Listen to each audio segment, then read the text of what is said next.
Hey guys, it's Darren from Darren's Tech Tutorials. In this video, I'm going to show you how to make Windows 11 full screen on Virtualbox. So if you watched my last video, you would have seen I made Windows 11 on Virtualbox. I installed it. But you see, I have this problem here that when I go to make a full screen, nothing really happens. If I go view full screen and let me just double check host F. Yeah, it's not going full screen as you can see. So let me just max minimize that back down.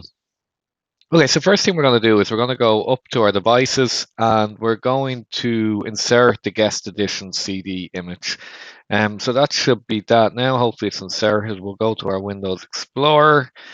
Let's scroll down to this PC or CD drive. Here we go. And we're looking for, I think it's this one. Let me just double click on this one first, see what happens. Okay, I'll click yes.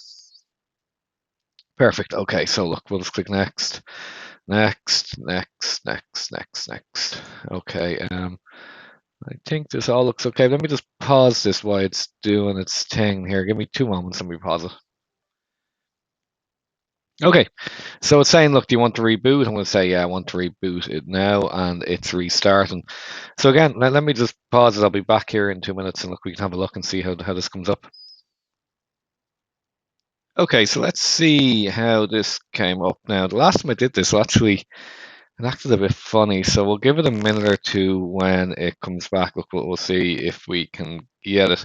I'm just going to click here and click full screen mode. Let's click switch. Yep, and there we go. Windows 11 full screen. It's for me. Don't forget to actually get out of this.